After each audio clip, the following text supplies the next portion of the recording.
एक number question है, प्रथम कोटि की अभिक्रिया के परिभाषित करें। ठीक है, तो देखिए इसका आंसर है, किसी रासायनिक अभिक्रिया के वेग समीकरण में अभिकारकों के घातों का योग एक हो तो समीकरण कोटि की अभिक्रिया कहलाती है। ठीक है, देखिए अभिक्रिया किसी समीकरण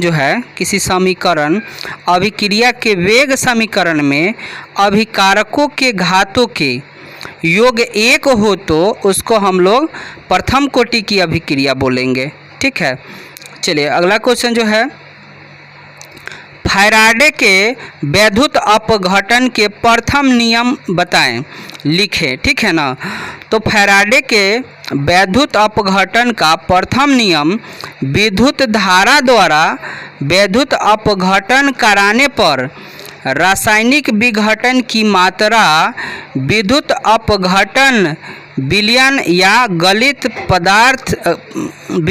गलित में प्रवाहित विद्युत धारा के समानुपाती होता है। देखिए एक उदाहरण से समझिएगा, कोई विलयन है, ठीक है ना, और इसमें विद्युत धारा प्रवाहित कर रहे हैं यहाँ पर और यहाँ पर, तो इसमें जो टूटता है अपघट्य होता है तो इसमें प्रवाहित विद्युत धारा, ठीक है, और इसमें जो विलय है इसकी मात्रा क्या होती है, समानुपाती होती है। ठीक है, चलिए अगला क्वेश्चन जो है, द्वितीयक बैटरी किसे कहते हैं?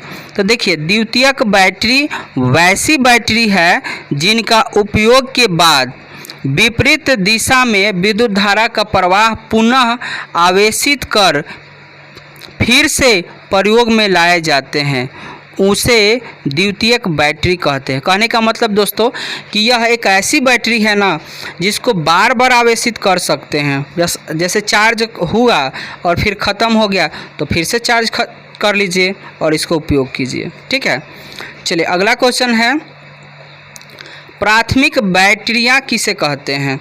देखिए प्राथमिक बैटरी वैसी बैटरियां हैं जिनमें अभिक्रिया केवल एक बार होती है, मतलब इसको एक बार चार्ज किया जा सकता है तथा कुछ समय तक प्रयोग के बाद वह निष्क्रिय हो जाता है एवं प्रयोग में नहीं लाई जा सकती है। दोस्तों प्राथमिक बैटरी ना ऐसी बैटरी होती है जिसको एक बार आवेशित किया जाता है और वो अनावेशित हो जाता है, तब वो किसी काम लायक नहीं रहता है। ठीक है ना, तो हम इसको बोलेंगे प्राथमिक बैटरी। चलिए अगला क्वेश्चन जो है,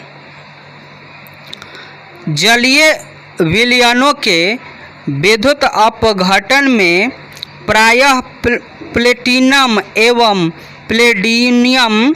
प्लेडियम जैसे पदार्थ क्यों प्रयुक्त किए जाते हैं? तो देखिए जलीय विलयनों के विद्युत अपघटन में प्रायः प्लेटिनम एवं प्लेडियम जैसे पदार्थ क्यों प्रयुक्त किए जाते हैं, प्रयोग में लिए जाते हैं? तो देखिएगा प्लेटिनम एवं प्लेडियम जैसी धातु कम क्रियाशील धातु है। कहने का मतलब है कि ये जो धातु है ना ये कम क्रियाशील है, इसलिए सामान्यतः यह क्रिया नहीं करती है। उत्पाद के साथ जब जलीय विलयनों का वैद्युत अपघटन किया जाता है, इसलिए क्या है प्लेटिनम और प्लेडियम का उपयोग किया जाता है। चलिए अगला क्वेश्चन जो है, अमोनियम प्राप्त करने के लिए हैबर विधि या प्रक्रम में CO को हटाना क्यों आवश्यक है? तो देखिए हैबर विधि में प्रक्रम में अमोनिया बनाने के लिए ठोस उत्प्रेरक का प्रयोग होता है। उत्पन्न CO को हटाना इसलिए आवश्यक है क्योंकि CO गैस लोहे से क्रिया कर FeCO बनाती है जो कक्ष ताप पर द्रव अवस्था में होता है तथा NH3 उत्पादन में बाधा उत्पन्न करता है, क्योंकि उच्च ताप पर CO तथा H2 क्रिया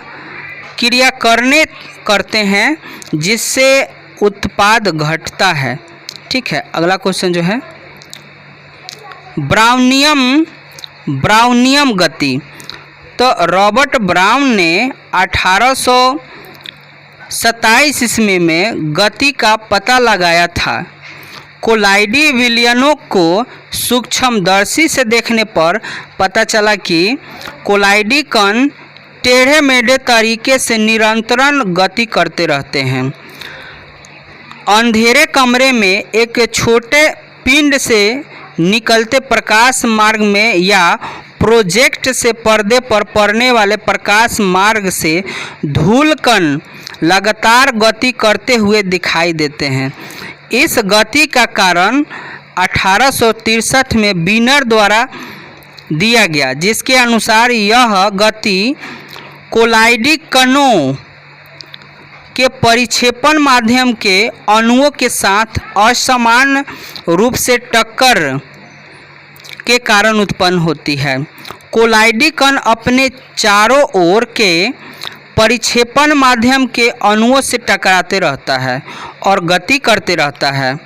कोलाइडी कण का आकार तथा परिक्षेपण माध्यम की श्यानता पर ब्राउनी गति निर्भर करती है। कोलाइडी कण जितने ही सूक्ष्म होते हैं और परिक्षेपण माध्यम की श्यानता उतनी ही कम होती है, ब्राउनी गति उतने ही अधिक होती है। कणों का आकार बढ़ने से ब्राउनी गति कम होती है और निलंबन में पूर्ण समाप्त हो जाती है। ठीक है, अगला क्वेश्चन जो है, जीवन अर्ध जीवन काल किसी भी प्रथम कोटि की प्रति के ठीक आधा संपन्न होने में जो समय लगता है उसे अर्ध जीवन काल कहा जाता है। इसे T1/2 से सूचित किया जाता है। चलिए अगला क्वेश्चन जो है, तत्क्षणिक अभिक्रिया दर से आप क्या मतलब है, आपका क्या मतलब है?